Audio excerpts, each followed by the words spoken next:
السلام علیکم ورحمۃ اللہ وبرکاتہ۔ تو اب ہم آپ کے لیے لائے ہیں ایک شاندار ویڈیو، تو آئیے ویڈیو شروع کرتے ہیں۔ اما بعد اعوذ باللہ السمیع العلیم من الشیطان الرجیم بسم اللہ الرحمن الرحیم یا ایہا الذین آمنوا لا ترفعوا اصواتکم فوق صوت النبی صدق اللہ العظیم وصدق رسولہ النبی الکریم ونحن على ذلك لمن الشاہدین والشاکرین والحمد للہ رب العالمین۔ ان اللہ وملائکتہ یصلون علی النبی یا ایہا الذین آمنوا صلوا علیہ وسلموا تسلیما۔ اللہم صلی علی سیدنا و مولانا محمد معدن الجود والکرم وعلی آلہ وصحبہ وبارک وسلم۔ حمد و صلاۃ کے بعد عزیز دوستو، بزرگوں اور بھائیوں، قرآن پاک میں اللہ کریم نے ارشاد فرمایا ہے کہ یا ایھا الذین آمنوا لا ترفعوا اصواتکم فوق صوت النبی، فرمایا اے ایمان والو اپنی آوازیں میرے نبی پاک علیہ السلام کی آواز سے پست رکھو۔ وَلَا تَجْهَرُوا لَهُ بِالْقَوْلِ كَجَهْرِ بَعْضِكُمْ لِبَعْضٍ، اور نبی پاک علیہ السلام کے سامنے اس طرح زور سے بات نہ کرو جس طرح تم آپس میں کرتے۔ أَن تَحْبَطَ أَعْمَالُكُمْ وَأَنْتُمْ لَا تَشْعُرُونَ، فرمایا تمہارے سارے اعمال ضائع کر دیے جائیں گے اور تمہیں پتہ بھی نہیں چلے گا۔ دنیا میں کوئی ایسا ترازو تیار نہیں ہوا جس میں آواز کا وزن تولا جا سکے، اور کوئی ایسا پیمانہ نہیں جس سے آواز کا وزن ناپا جا سکے۔ یہ خاصا مشکل کام ہے۔ آپ کیسے کوئی انسانی گلے میں یہ تو لگا نہیں ہوا کہ والیوم اتنا کر لیں گے تو آواز اتنی ہے، تھوڑا بڑھا لیں گے تو اتنی ہے۔ اس کے باوجود حکم دے دیا گیا کہ جب تم نے میرے محبوب علیہ السلام کے پاس آنا ہے تو پھر تم نے غور کر لینا ہے تمہاری آواز میرے نبی کی آواز سے اونچی نہیں ہونی چاہیے۔ حضرت ثابت بن قیس رضی اللہ تعالیٰ عنہ ایک صحابی تھے۔ حضرت ثابت بن قیس رضی اللہ تعالیٰ عنہ نبی کریم علیہ السلام کے صحابی تھے، تو انہیں ثقل سماعت کا مسئلہ تھا، تھوڑا سا اونچا سنتے تھے۔ جو آدمی اونچا سنتا ہے نا وہ بولتا بھی اونچا ہی ہے۔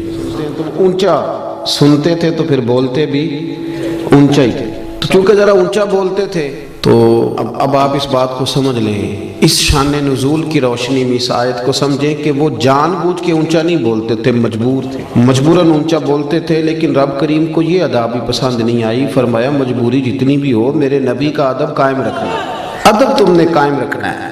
حضرت ثابت بن قیس رضی اللہ تعالیٰ عنہ نے جب یہ بات سنی تو وہ اپنے گھر کے کونے میں بیٹھ کے رونا شروع کر دیا۔ بڑے دن روتے رہے، بڑے دن، بڑی تکلیف میں رہے کہ یار یہ مجھ سے کیا ہو گیا ہے، میں حضور کی بارگاہ میں اونچا بول بیٹھا ہوں۔ روئے اور بڑی شدت کے ساتھ آہوزاری کی۔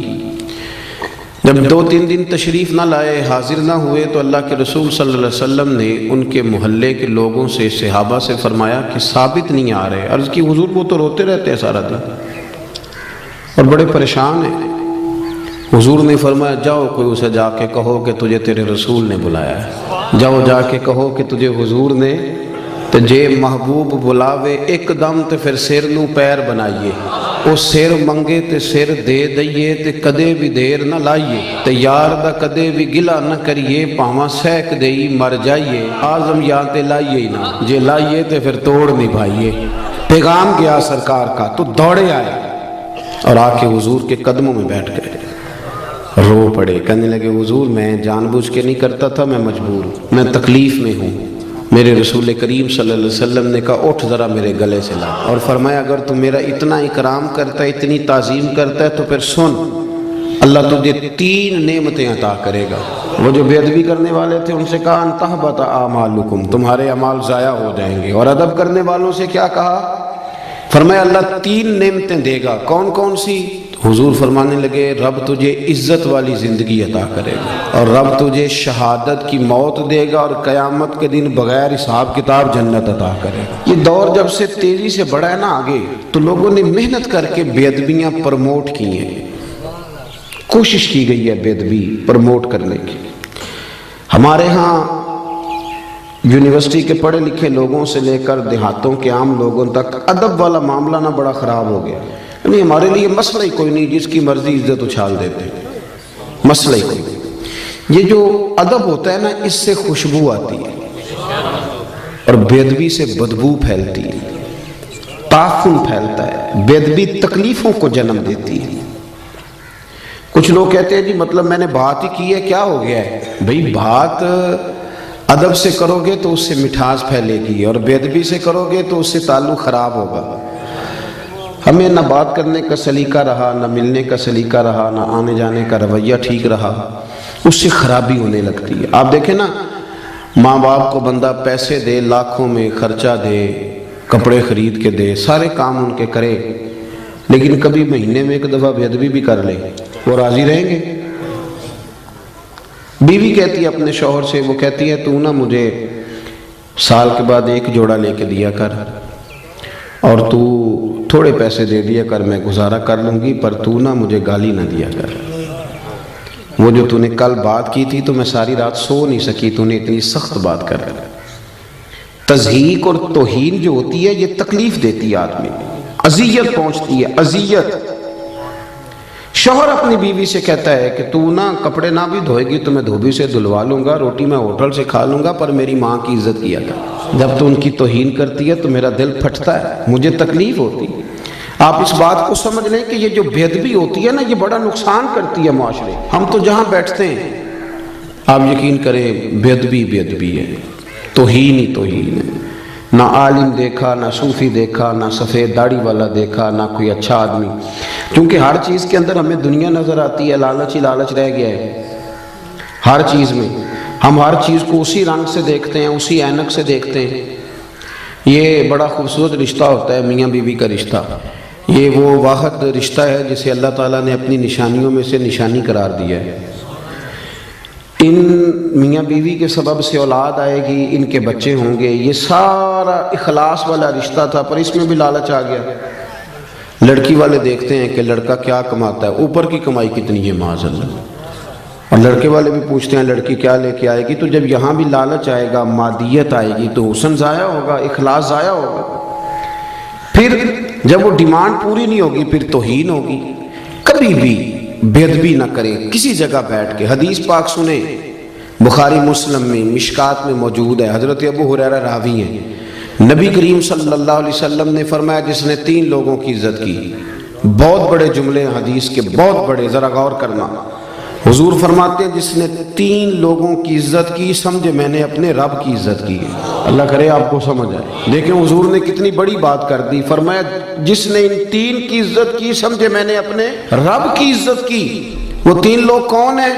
تو حضور نے فرمایا جس نے سفید داڑھی والے مسلمان کی عزت کی، عالم نہیں، مفتی نہیں، صوفی نہیں، درویش نہیں، خالی مسلمان ہو، داڑھی سفید ہو۔ فرمایا جس نے سفید داڑھی والے مومن کی عزت کی، جس نے عدل کرنے والے بادشاہ کی عزت کی، اور حضور فرماتے ہیں جس نے قرآن پاک کے عالم کی عزت کی، وہ سمجھے میں نے اپنے رب کا احترام کیا ہے۔ لیکن ادب نہ کام تھوڑا مشکل ہے۔ یہ جو لوگ بہانے بناتے ہیں نا کہ آج کل کامل بندہ ہی کوئی نہیں، اچھا بندہ شریف آدمی کوئی نہیں، یہ اصل میں نا بیچارے مجبور ہیں، ان سے ادب ہوتا ہی نہیں۔ ادب اتنا آسان کام ہوتا تو پھر ابو جہل بھی نہ کر لیتا، عقل تو اسے بھی ساری تھی۔ ادب ایک خاصا مشکل کام ہے، اس کے لیے نا پھر ہم بہانے تلاش کرتے ہیں، ڈھونڈتے ہیں، کہانیاں بناتے ہیں، کہانیاں۔ ایک جگہ پہ میں بیٹھا تھا چند دن ہوئے، تو وہاں کچھ لوگ نا علماء کے بارے میں کچے کمزور، اور کسی مولوی کے سامنے بندے اس لیے بھی کسی کی توہین کرتے ہیں کہ اسے بتایا جائے کہ تم چنگے ہیں، باقی کوئی بھی نہیں چنگا۔ حالانکہ اس طرح کے بندے بڑے سیانے ہوتے ہیں، وہ جب یہاں سے اٹھ کے جاتے ہیں تو دوسرے کو بھی یہی سٹوری سناتے ہیں، جا کے وہ بڑے تیز ہوتے ہیں۔ وہ میں نے کہا یار چھوڑیں، آپ ایک بہترین عالم کے بارے میں اس طرح کی باتیں کیوں کر رہے ہیں؟ کہنے پیسے بڑے لیندہ جی، 40,000 روپیہ مانگتا ہے۔ تو میں کہ کیوں دیندے ہو؟ آپ مجھے ایک بات بتائیں، جو چیز مارکیٹ میں بکے نہ اس کا کوئی خریدار ہوتا ہے؟